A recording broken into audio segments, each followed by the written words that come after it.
इतर कुणामध्ये असू शकणार नाही, त्या माझ्या बहिणींमध्ये आहे, ती तुम्ही आज दाखवून दिलेली आहे. आणि म्हणून इतका नशीबवान भाऊ पण मिळवायला देखील नशीब लागतं, ते या तुमच्या एकनाथ शिंदेला मिळालं, त्याबद्दल देखील मी आपला मनापासून आभारी आहे. त्या ठिकाणी ही योजना निर्णय घेतल्यानंतर मी आदरणीय प्रधानमंत्रीजींना पण सांगितलं. त्यांनी म्हटलं, अभिनंदन केलं, शाबासकीची थाप दिली. बरं, अशा योजना केल्या पाहिजे. अशा योजना म्हणजे महिला सक्षमीकरण झाल्याशिवाय, महिलांना स्वतःच्या पायावर उभं केल्याशिवाय देश महासत्तेकडे जाऊ शकत नाही, हे त्रिवार सत्य आहे. आणि म्हणून महिला भगिनींना आपण म्हणतो, दुर्गा म्हणतो, लक्ष्मी म्हणतो, सरस्वती म्हणतो, फक्त फोटो मध्ये पूजा करून भागणार नाही, तर प्रत्यक्षात त्यांचे हात बळकट केले पाहिजे, त्यांना त्यांच्या पायावर उभं केलं पाहिजे. कुटुंबाला आधार देण्यासाठीच आम्ही या योजना सुरू केलेल्या आहेत. आणि म्हणून एक स्त्री महिला म्हणजे अख्खं कुटुंब असतं. राज्यातलं प्रत्येक कुटुंब सुखी झालं पाहिजे, समाधानी झालं पाहिजे, त्यांच्या जीवनामध्ये आमूलाग्र बदल घडला पाहिजे, त्यांच्या जीवनात चांगले दिवस आले पाहिजे. हेच सरकारची भूमिका आहे आणि ह्यासाठीच सरकार काम करतंय. आणि म्हणून जेंडरची त्या चर्चा न करता जेंडर बजेटिंगची आम्ही तात्काळ तेही आम्ही सुरू केलं. आपल्याला शैक्षणिक, आर्थिक, राजकीय आणि सामाजिक अशा क्षेत्रात महिलांना सक्षम करायचं आहे. मुख्यमंत्री माझी लाडकी बहीण योजनेमध्ये महिन्याला 1,500, वर्षाला 18,000 रुपये आपल्याला खात्यामध्ये मिळणार आहे. आणि एका घरात 2 माझ्या बहिणी असतील तर 1,500 गुणिले 1,500 प्लस 1,500 3,000 रुपये वर्षाला 36,000 रुपये आपल्या खात्यात जमा करणार हे सरकार आहे. आणि म्हणून मुलीचा जन्म ही जी काही ही योजना आहे, फक्त रक्षाबंधन किंवा फक्त भाऊबीजेची नाही आहे. ही योजना दर महिन्याला सरकारकडून माहेरचा आहेर माझ्या भगिनींना मिळणार आहे. ही कायमस्वरूपी आहे. आणि म्हणून हा शब्द तुमच्या या भावाचा आहे. या सिलेंडर 3 मोफत देण्याचा निर्णय देखील आपण घेतलाय. आणि त्यात का घेतला? संसाराला थोडा हातभार लागेल, संसाराची चिंता कमी होईल. परवाच आम्ही या योजनेचा देखील GR काढलाय. आणि त्यामुळे मी आपल्याला एवढंच सांगतो, मुलीचा जन्म झाल्यापासून 18 वर्ष होईपर्यंत 1,00,000 रुपये सरकार तोही निर्णय आपण घेतलाय. कारण मुलींना लखपती करण्याची योजना देखील आपल्या सरकारने केली आहे. आता मुलींचं उच्च शिक्षण, कुणाला इंजिनियर व्हायचंय, डॉक्टर व्हायचंय, वकील व्हायचंय, त्याची सगळी अख्खी 100% फी माफ करण्याचा निर्णय आपल्या सरकारने घेतलेला आहे.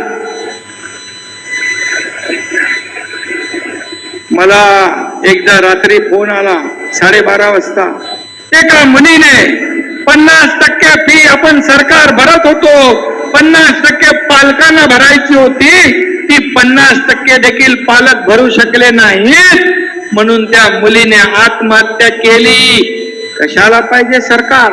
मी रात्री 1:45 वाजता संबंधित मंत्री चंद्रकांत पाटील यांना फोन केला आणि त्यांना सांगितलं, मुलींची 100% फी आपण माफ करूया. तो निर्णय आपल्या सरकारने घेतला. हे सरकार हे सर्वसामान्यांचं आहे. एसटी मध्ये आपल्याला 50% सवलत दिली. माझ्या भगिनी प्रवास करतायत की नाही एसटी मध्ये? एसटी मध्ये प्रवास करताना आपण बघा, हात वरती करा. बापरे, एसटी तोट्यात होती. तुमच्या 50% सवलतीमध्ये एसटी पण फायद्यात आली.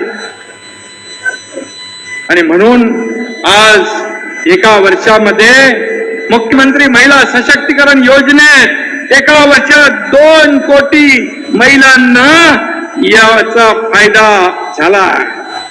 खरं म्हणजे महिलांचे बचत गट आपण मजबूत करतोय. उमेद मार्टचं ऑनलाईन मार्केटही आपण उपलब्ध करतोय. 2.5 लाख सेल्फ हेल्प ग्रुपला आपण मदत करतोय. आणि म्हणून 22 कोटी रुपये सरकारने व्याज देखील भरलंय. आणि म्हणूनच आम्ही बोलत नाही, प्रत्यक्ष कृती करतो. आणि ती कृती या महिला सक्षमीकरणातून, मुख्यमंत्री माझी लाडकी बहीण योजनेतून आपण पुढे नेतोय. मला सांगा, विरोधक म्हणतात की ही योजना फक्त निवडणुकीपर्यंत आहे. मी आपल्याला सांगतो, ही योजना सुरू करायला आम्ही 1 वर्षापासून याचं नियोजन करतोय. 1 वर्षापूर्वी काय निवडणुका होत्या? आम्ही लेख लाडकी योजना 1 लाख रुपयाची 8-9 महिन्यापूर्वी सुरू केली, तेव्हा काय निवडणुका होत्या? आणि मला सांगा, निवडणुका झाल्यानंतर देखील ही योजना सुरू राहिली पाहिजे ना? कायम सुरू राहिली पाहिजे ना? सांगा मला.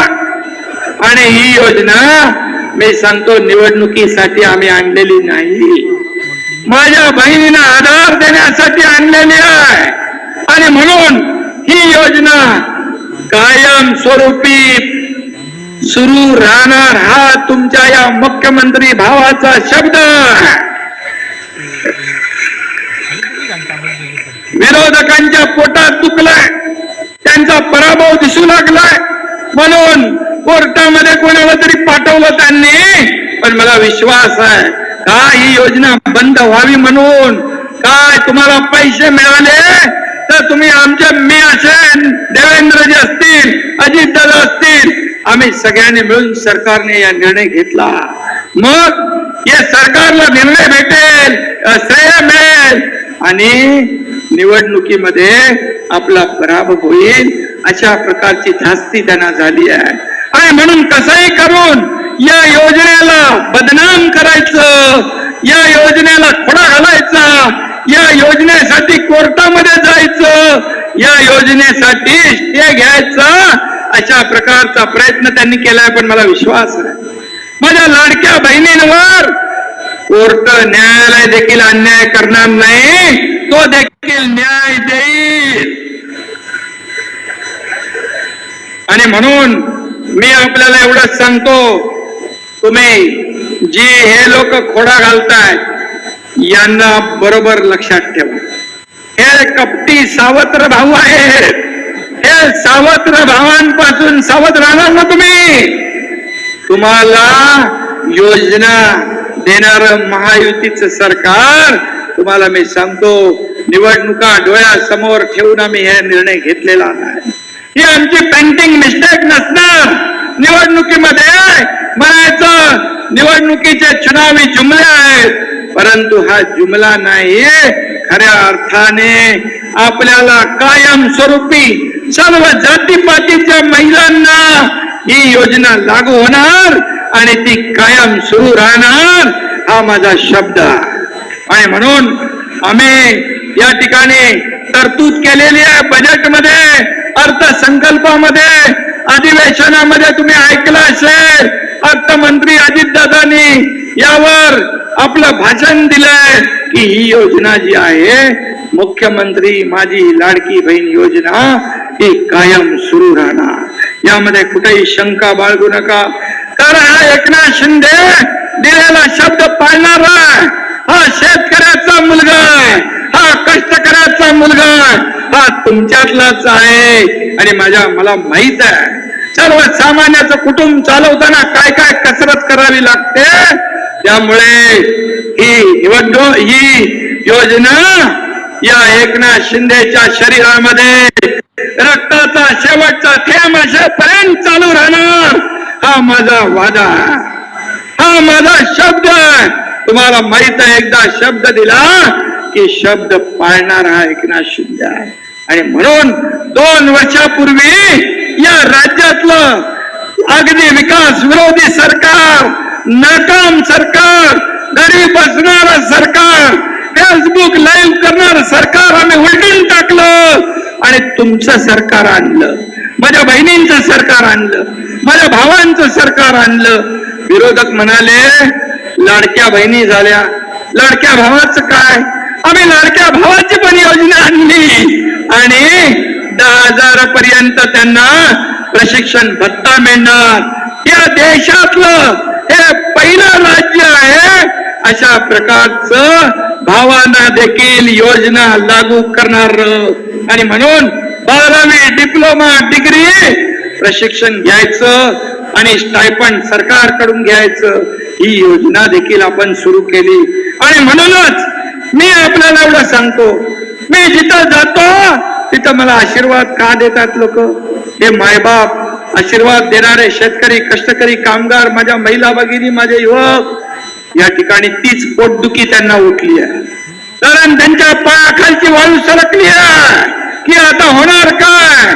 हे लोकसभामध्ये फसवून मतदान घेतलं, परंतु आता ही सगळी जनता समजदार आहे.